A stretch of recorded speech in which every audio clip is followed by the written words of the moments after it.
আমরা বিভিন্ন সময় খুব রাস্তাঘাটে চলতে ফিরতে খুব একটা কমন বিষয় দেখবেন কানে আসে, সেটা হলো যে আমার বোধহয় রাহুর দশা চলছে রে। তার মানে বোঝাই যায় যে মানুষজন রাহুকে নিয়ে বেশ ভীত এবং রাহুকে খুব একটা তারা প্রেডিক্ট করতে পারে না যে কিভাবে চলবো, কেমন ভাবে চলবো। তাই কথায় কথায় কোনো কিছু খারাপ ঘটলেই কিন্তু তারা সঙ্গে সঙ্গে বলে যে আমার বোধহয় না রাহুর দশা চলছে, সব শেষ হয়ে গেল। কিন্তু এই রাহুকে হঠাৎ করে এই অপবাদ দেওয়ার পেছনে আসলে কিন্তু কোনো কারণ নেই। হ্যাঁ, এটা খুব ঠিকই যে রাহু কিন্তু একটা এমন গ্রহ যেটা কিন্তু আসলে শাস্ত্র মতে পাপ গ্রহ, এবং রাহু কিন্তু একটা তামসিক গ্রহ। রাহু ভ্রম সৃষ্টি করে আমাদের জীবনে, এবং রাহুর ঠিক পজিশনটা হলো চন্দ্রের অর্থাৎ মুনের ঠিক নর্থ ডট পয়েন্টে, অর্থাৎ চন্দ্রের নর্থ ডট পয়েন্টে কিন্তু রাহুর অবস্থান। এবং ক্ষেত্রেই কিন্তু যেহেতু চন্দ্র আমাদের মন এবং মনের কারক গ্রহ, বা চন্দ্র যেহেতু আমাদের সমস্ত আবেগকে নিয়ন্ত্রণ করে, সেক্ষেত্রে কিন্তু যেহেতু রাহুর ঠিক চন্দ্রের নর্থ ডট পয়েন্টে অবস্থান, সেই কারণে রাহু চন্দ্রের সাথে মিশে একটা ভ্রম, একটা আবেগের মধ্যে নাড়াচাড়া কিন্তু আমাদের সর্বদাই দিয়ে থাকে। কিন্তু এর মানে এটা নয় যে সময় খারাপ যাচ্ছে মানেই সেটা রাহুর দোষ। রাহু বিভিন্ন রকম ভাবে আমাদের জীবনকে কিন্তু সামনের দিকে এগিয়েও নিয়ে যায়, আবার একটা জায়গায় হঠাৎ করে তুলে দিয়ে সেখান থেকে ফেলেও দেয়। রাহুকে কিন্তু প্রেডিক্ট করা অত সহজ নয়। তো আমরা মনে করি যে রাহু তো আমার অমুক জায়গায় বসে আছে, আমার জন্মছকে তৃতীয় ভাবে বসে আছে, নবম ভাবে বসে আছে, দশম ভাবে বসে আছে। তো সব বিষয় নিয়েই আজকে একটা ছোট্ট ভিডিও আপনাদের সামনে করব, যে রাহুকে অ্যাকচুয়ালি বুঝতে গেলে ঠিক কি কি বিষয় রাহুর বুঝতে হবে। তো তার আগে বলি যে যারা যারা আপনারা আপনাদের পূর্ণাঙ্গ জন্ম ছক, জন্ম কুণ্ডলী করাতে চান, গাছ কুষ্টি বা খাতায় কুষ্টি, সেই সমস্ত মানুষদের বলি যে তারা কিন্তু আমার সাথে অবশ্যই যোগাযোগ করবেন, কারণ আমি সম্পূর্ণ হাতে লিখে জন্ম পুষ্টি সম্পূর্ণ হাতে লিখে তৈরি করি। তো এবার আসি মূল ভিডিওতে, সেটা হলো যে রাহু।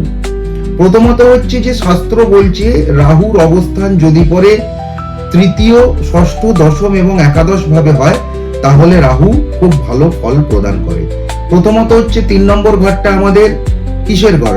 3 নম্বর ঘরটা হচ্ছে আমাদের কমিউনিকেশনের ঘর, যোগাযোগ মাধ্যমের ঘর। এই জায়গায় রাহু প্রচন্ড ক্ষিপ্রতার সাথে কাজ করে, এবং যে মানুষের থার্ড হাউসে রাহু আছে সেই মানুষ কিন্তু অত্যন্ত ভালোভাবে সমস্ত জায়গায় মিশে যেতে পারে।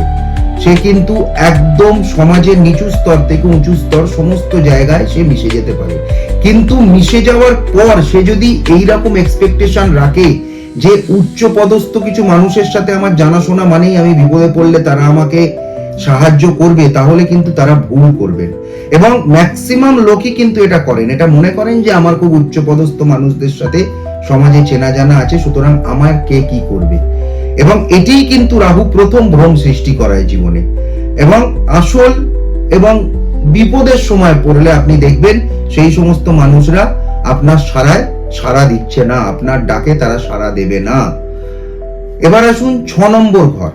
তো 3 নম্বর ঘরটা আরো কিছু বিষয় আছে, কিন্তু সেই বিষয়টা অন্য বিষয়। যেহেতু আজকে রাহুর ছলনা বা ভ্রম নিয়ে কথা বলবো, তাই থার্ড হাউসে রাহুর যে পজিটিভ ব্যাপার সেগুলো আজকে আর বললাম না, এগুলো নিয়ে অন্য সময় কখনো ভিডিও করব। এবার আসুন 6th হাউস।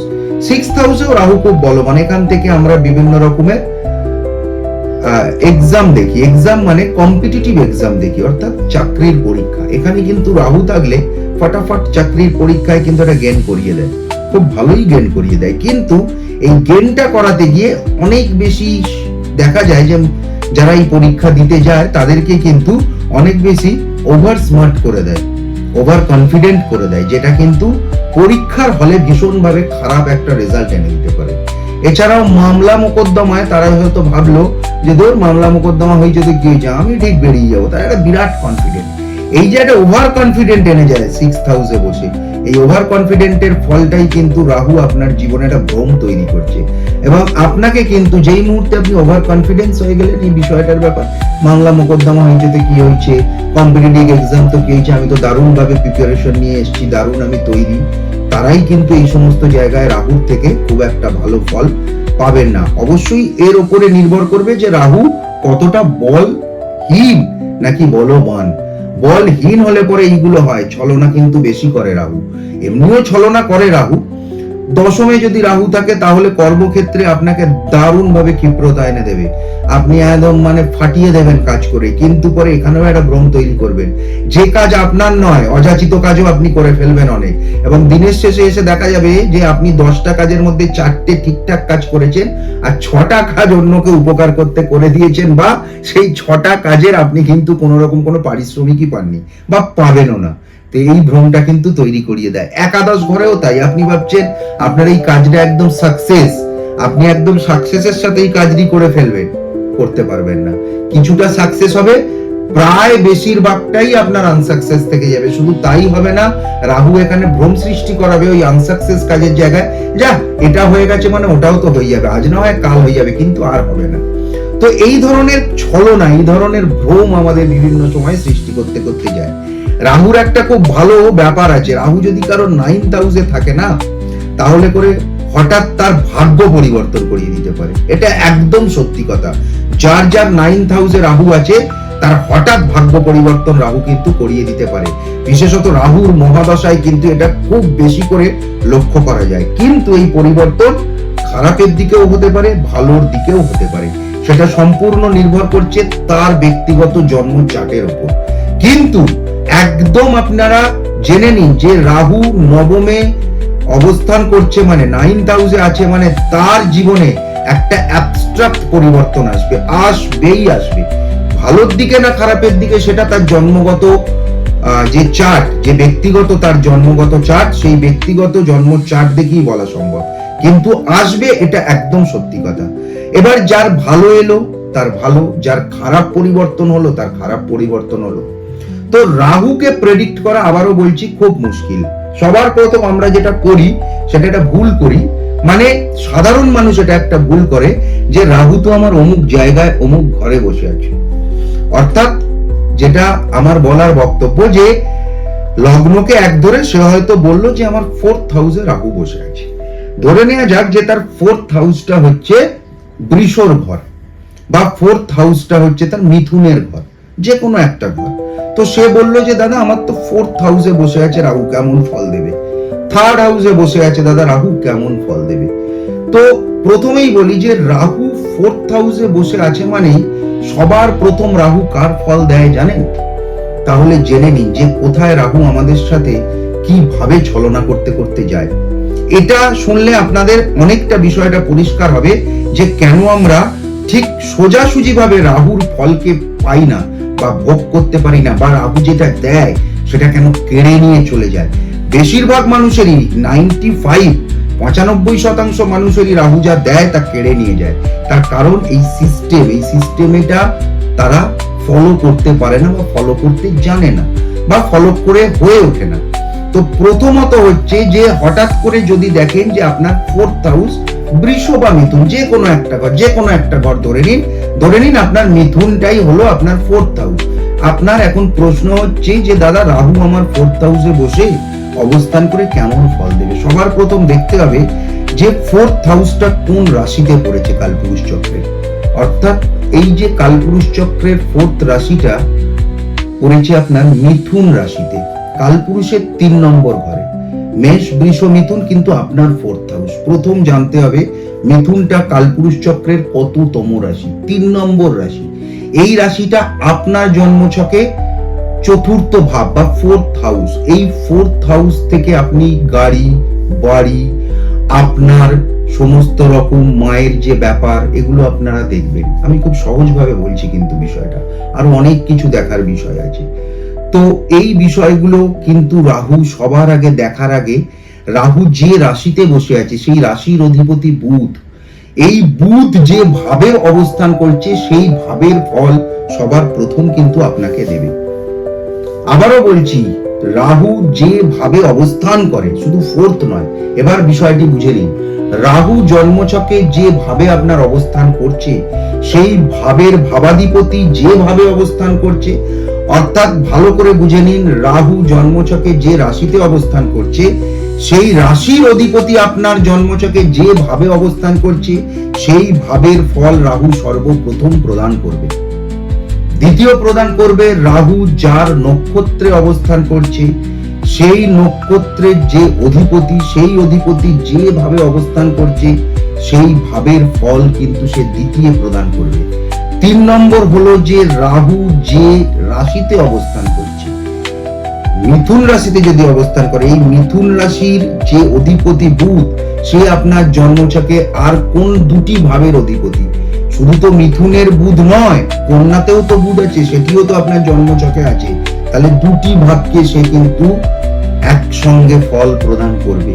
এরপর যে নক্ষত্রে সে অবস্থান করছে সেই নক্ষত্রপতির যদি 2টি ঘর হয়, যদি চন্দ্র সূর্যকে বাদ দিয়ে বাকি নক্ষত্রগুলোতে সে অবস্থান করে, তাহলে কিন্তু তার যে 2টি করে ভাবের সেই যে গ্রহটি অধিপতি তার ফল প্রদান করবে।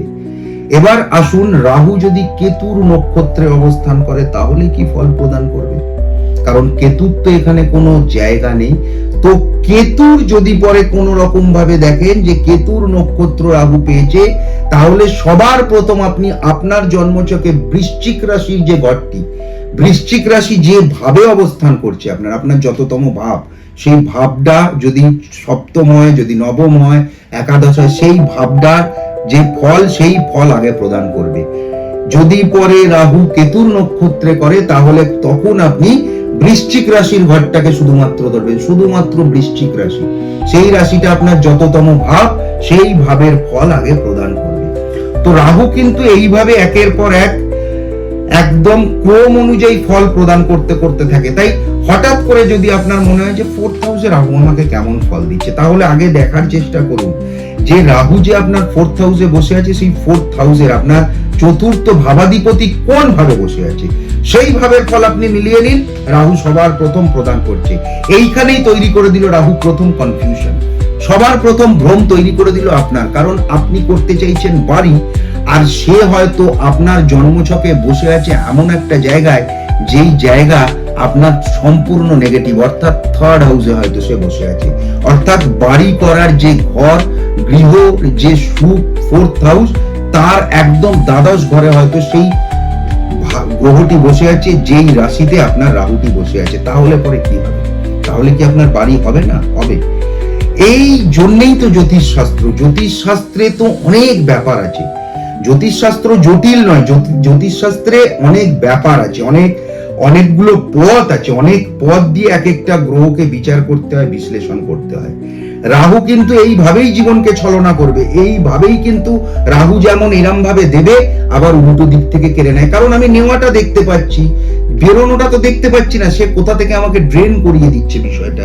এই যে আজকে আমার মূল বক্তব্য রাহুর ছলনা, এই যে মূল বক্তব্যই হচ্ছে রাহু শুধু আমার আপনার জীবন ছেড়ে দিন, রাহুর ফল প্রদানের ক্ষেত্রটাও এমন ভাবে ছলনাময় যে খুব সাধারণ সহজ ভাবে যদি আপনি রাহুকে ধরে আপনার জন্মছকে বিচার করে দেন, তাহলে রাহুর থেকে কোনো কিছু আশা করা ছেড়ে দিন।